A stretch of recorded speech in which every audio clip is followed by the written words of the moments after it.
كان تعلم والتعليم تذكر التذكير نفر والانتفاع والإفادة والاستفادة الأصل المقصود في كتاب الله وسنة رسوله صلى الله عليه وسلم انتفاع معلوماته لواجب مرضاته كل من صحابه لكن ما سوف صلاة بفلوس وفقها وسوف قد مسلم وفتوها في أسل من رسول الله إن محمد صلى الله عليه وسلم من رؤيا آثاره وإخوانه من الأنبياء والمرسلين ثم شهدنا في الدين وقالهم وأسرارهم وأنوارهم وعلومهم نفعاتهم في الدنيا الآخرة بكل نية صالحة في خيرات الدنيا الآخرة وخاتمة المؤمنين فيما لهم من خير بقدر ورضا سيكون لك الأمور العزيزية والمدوية شيخ البري على ما نوى نبينا محمد صلى الله عليه وسلم وربنا صلى الله على حضرة النبي محمد صلى الله عليه وسلم الشيطان الرجيم قال الحكيم أنا أعبد وإياكم صراط الذين أنعمت عليهم ولا الضالين بسم الله الرحمن الرحيم الحمد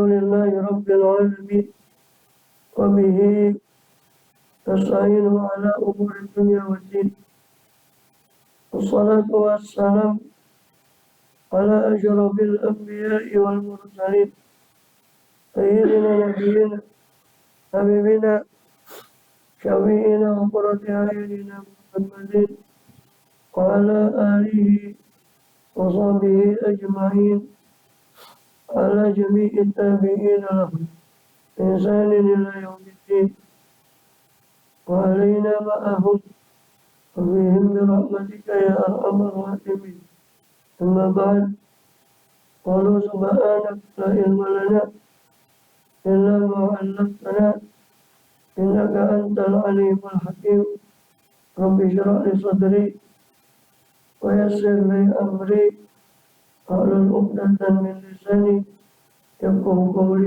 آمين والحمد لله. Alhamdulillah Allah SWT masih berkenan melimpahkan nikmat karunia kepada kita semua, khusus nikmatul iman Islam serta sehat walafiat. Sehingga dengan itu kita masih diizinkan oleh Allah Subhanahu wa Ta'ala untuk melakukan segala aktivitas kegiatan kita bil khusus dalam rangka menunaikan tugas utama kita dalam kehidupan dunia ini beribadah pada Allah SWT.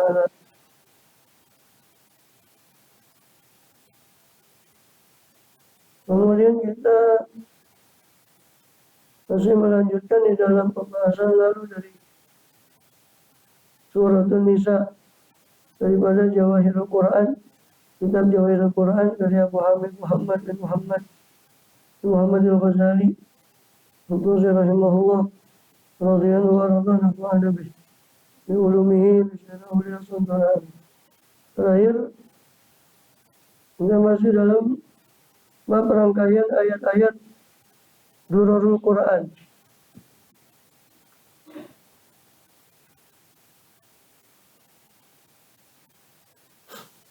Yang terakhir sudah kita bahas rangkaian ayat Durarul Quran di surat An-Nisa ayat 110 sampai 116.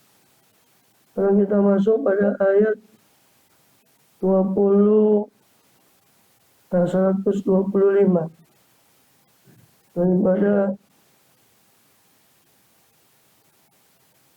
Surat An-Nisa. Itu firman Allah Ta'ala bersyukur man ahsanu dinan mimman aslama wajahu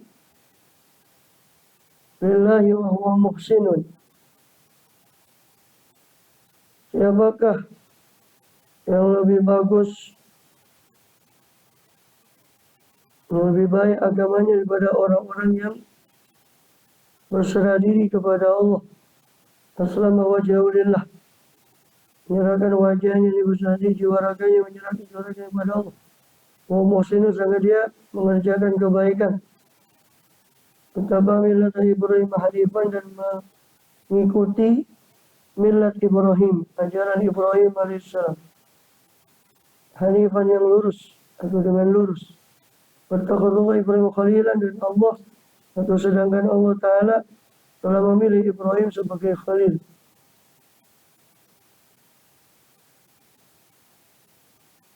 Katakan, siapakah yang lebih baik agamanya, wa man ahsanu dinan mimman aslama wajhahu lillah. Siapakah agamanya yang lebih baik, atau siapakah yang lebih baik daripada agamanya ketimbang orang yang aslama ay akhlasa amalahu lillah. Aslama wajhahu lillah, yakni mengikhlaskan, berserah dirikan daripada wajahnya, ini seluruh jiwa raganya kepada Allah. Maknanya berikhlas, memurnikan amalnya karena Allah. Bagian menafsirkan ay fawwadha amrahu ila Allah, ini menyerahkan urusannya kepada Allah. Wa muskinun, sedangkan dia tetap berbuat baik, berserah diri pada Allah, namun tetap berusaha melakukan kebaikan. Ini bukan pasrah bongkoan,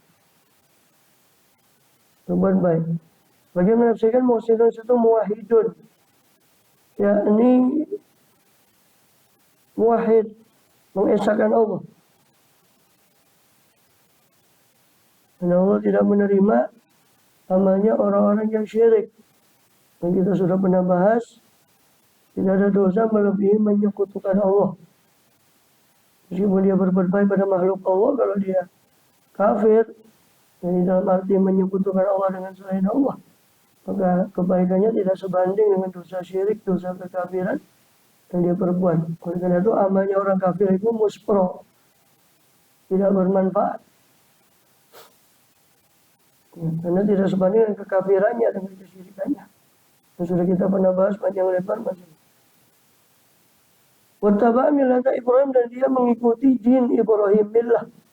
Din, millah, syariat, itu maknanya sama, itu agama. Cuma millah itu disebut millah karena yumlah, karena didiktekan. Agama itu baik didiktekan oleh malaikat dari Allah kepada nabinya, kepada para rasul yang membawa agama tadi, atau didiktekan oleh para rasul kepada para sahabat, dan terus sahabat kepada tabi'in sampai pada ulama, sampai ulama mendiktekan agama itu. Maka sebut dia millah. Jadi firman Allah, fal yumlil waliyuhu bil adl, hendaknya mendiktekan walinya. Jika orang itu berhalangan untuk mencatat transaksi, maka walinya hendaknya mendiktekan daripada transaksi. Fal yumlil, dan situ disebut sebagai millah. Disebut sebagai din karena dia yutadayyan bih, karena agama itu dipeluk, diyakini, maka disebut dia sebagai din atau dipatuhi, maka disebut dia sebagai din. Ad-din yakni idzan, ketundukan, kepatuhan. Atau yutadayyan bih, mana orang diibadahi dengan itu, maka karena dia dipeluk, agama itu dipeluk, maka disebut dia din. Syariat, dia disebut syariat karena dia disyariatkan, diaturkan syariatnya oleh Allah untuk hambanya, maka disebut dia syariah. Maksudnya maknanya sama. Adapun millat Ibrahim di sini, ya, berarti mengikuti agama Ibrahim. Ya. Dan termasuk hanifan dalam keadaan lurus. Karena ada yang mengaku-ngaku mengikuti millat Ibrahim. Jadi Yahudi dan Nasrani masing-masing mengklaim mereka mengikuti Ibrahim alaihissalam. Ya. Maka Allah Ta'ala mentah-mentah, maka Ibrahim Yahudian wala Nasranian, walakin kana hanifan musliman. Tidaklah Ibrahim itu Yahudi dan tidak Nasrani. Tidak pula Nasrani, tapi dia adalah seorang yang hanif, yang lurus, musliman, berserah diri pada Allah Ta'ala. Maksudnya din Ibrahim di sini adalah karena Rasulullah sendiri dan semua para nabi itu kan estafet. Dan bapak dari semua monoteisme tauhid itu yang terkenal walaupun semua nabi itu membawa tauhid, tapi yang terkenal memproklamirkan tauhid adalah Nabi Allah Ibrahim, memperjuangkan tauhid. Dan Nabi Allah Ibrahim alaihissalam, dan beliau disebut juga Abul Anbiya, karena dari keturunan beliau dari Ismail dan Isa melahirkan banyak para anbiya setelah itu, tidak lain keturunan Ibrahim alaihissalam. Maka ajaran yang dibawa setelah oleh para nabi setelah itu ya mengikuti milat Ibrahim, dalam arti tauhidnya, walaupun syariatnya berbeda-beda. Maka di sini wattaba milat Ibrahim hanifan.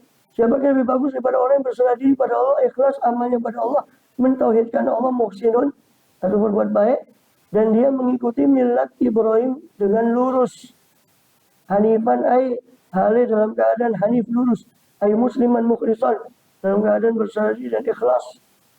Ibnu Abbas berkata, termasuk dinu Ibrahim adalah sholat menghadap Ka'bah. Itu termasuk dinu Ibrahim. Tawaf, manasik haji, umrah, itu termasuk dinu Ibrahim alaihissalam.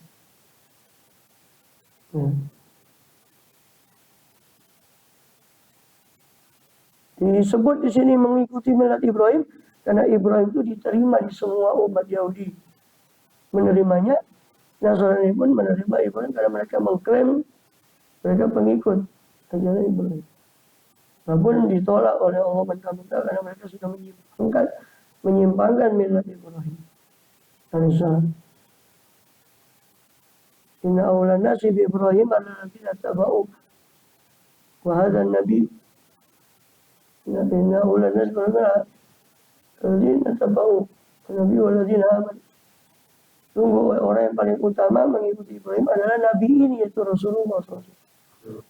Yang Allah akui sebagai pewaris tunggal, pewaris resmi daripada milat Ibrahim. Adapun Yahudi Nasrani itu Allah klaim sebagai asal asli tapi palsu. Mengaku sebagai pewaris Ibrahim tapi tidak betul-betul menjalani syariat Ibrahim. Karena semuanya khitan, mereka terutama Nasrani menolak khitan yang mutakhirin ya. Dulu awal-awal lebih ya, sejak Paulus itu sudah menolak khitan. Semenjak sepeninggal maksudnya naiknya Nabi Isa gitu. Mereka sudah banyak menyimpangkan. Dan Nabi Isa nyatakan jelas semua Nabi mengikuti jalur Nabi Ibrahim dalam bertauhid. Juga dalam syariat yang belum dinasakh. Seperti khitan. Jalannya para Nabi. Cuma di Bible, di perjanjian lama pun disebut. Bagaimana Nabi Allah Isa AS, Injil Lukas itu disebutkan beliau berkhitan. Dibawa ke Baitul Maqdis usia 7 atau 8 hari, kemudian dikhitan Nabi Isa AS. Di Bible mereka, di Injil mereka. Kemudian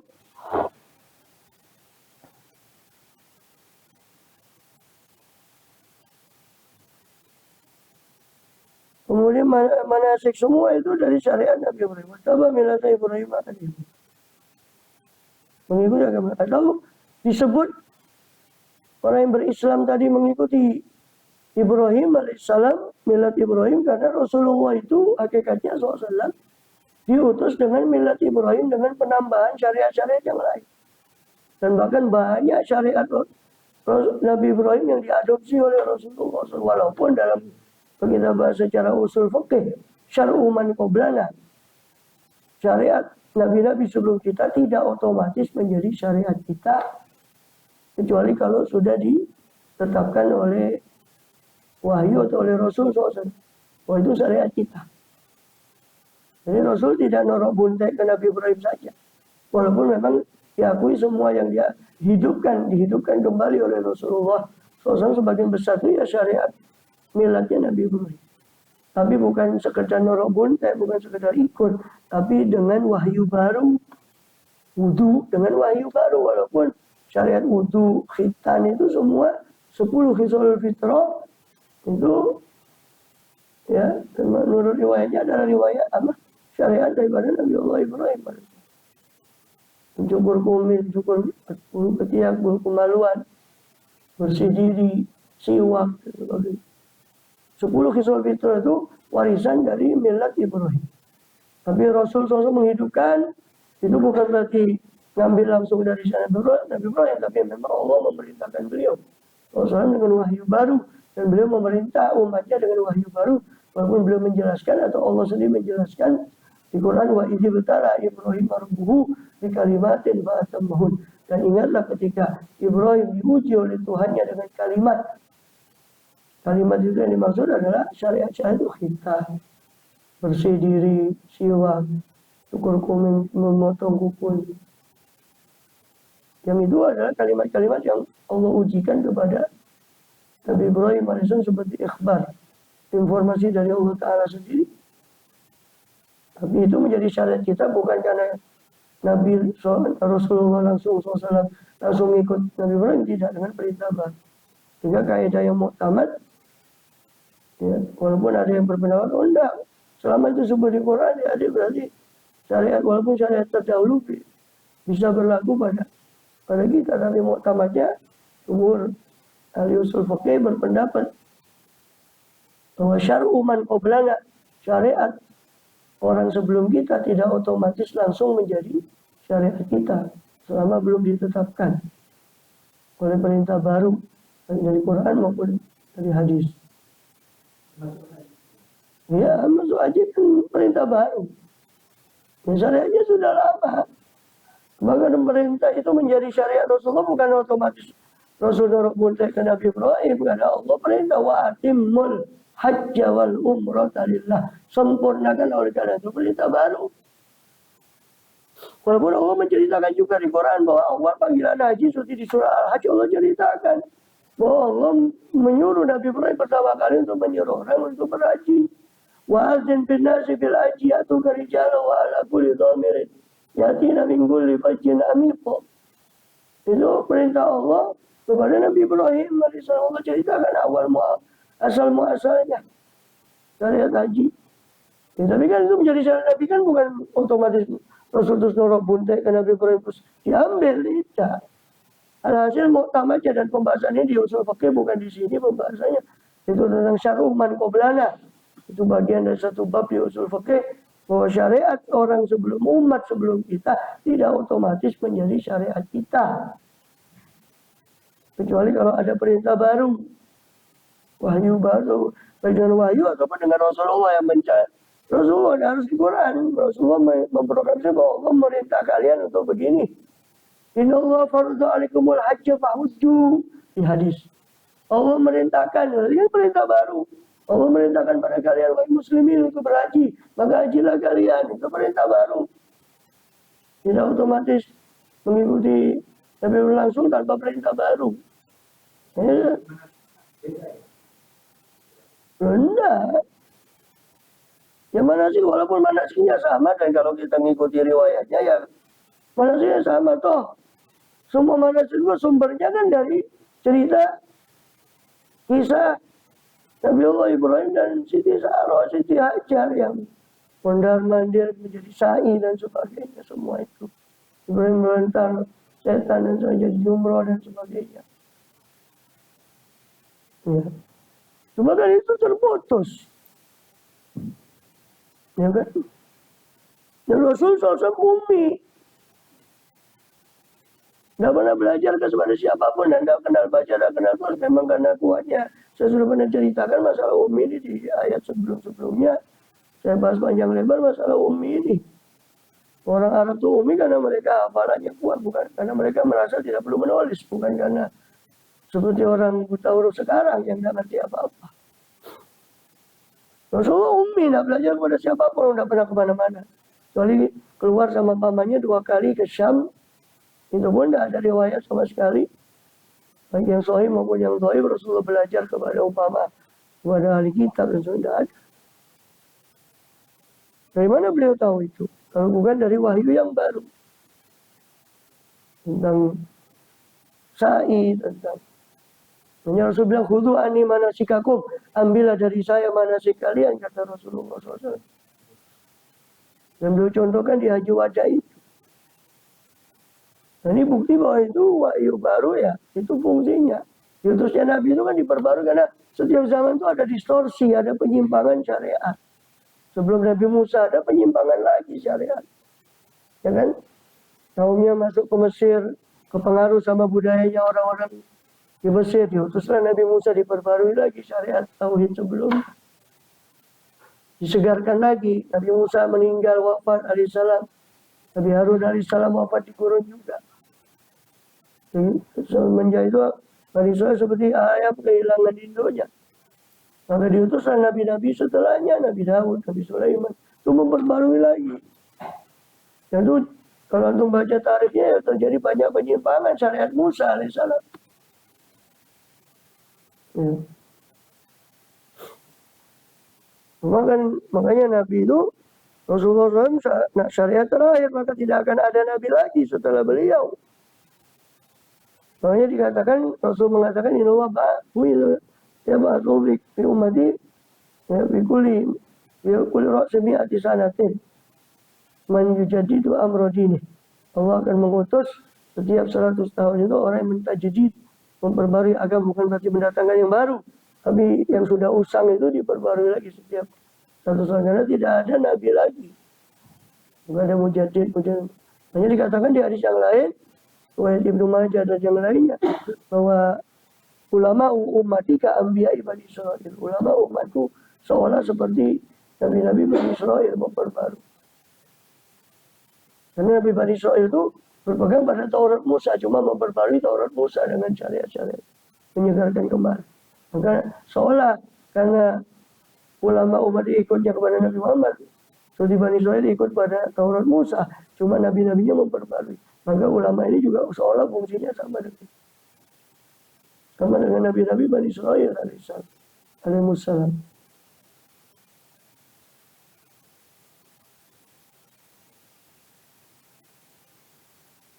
Dan Allah mengambil Ibrahim sebagai khalil.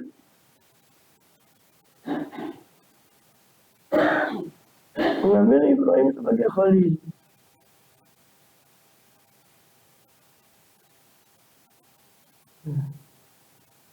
Khalil adalah orang yang dekat, yang tidak pernah meninggalkan kita, khalil. Yang senang atau susah, ini khalilullah. Ya sahabat ya termasuk orang yang dicintai lah. Ya, sahabat masa ada cintai khalil ya, dia bukan sembarang sahabat, dia orang yang tidak pernah meninggalkan kita. Itu khalil, orang yang terdekat kita. Ya. Tergantung juga makna Habib di situ. Cuma yang ditegaskan supaya Habibullah adalah beliau SAW. Nabi Ibrahim terkenal sebagai Khalilullah, orang dekatnya Allah, orang pilihannya Allah.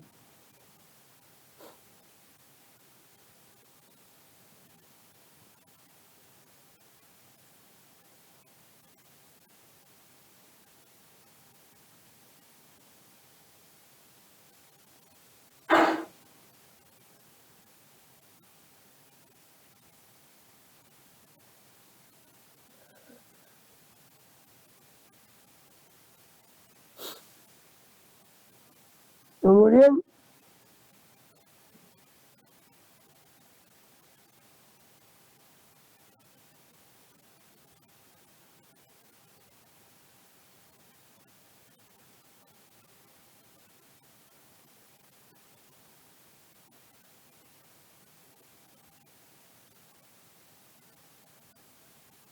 ini al-khillah, khalilan ay sofiyan.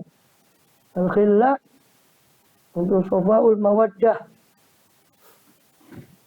ini murninya kecintaan, itu khillah.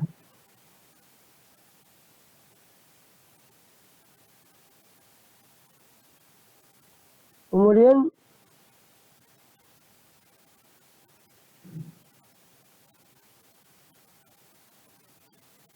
dikatakan satu riwayat bahwa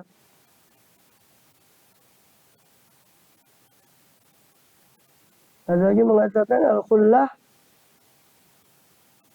al-khalil ay laisa bi mahabbah, laisa bi mahabbati khalal. Orang yang tidak ada dalam kecintaannya itu khalal. cacat dalam kecintaannya. Duka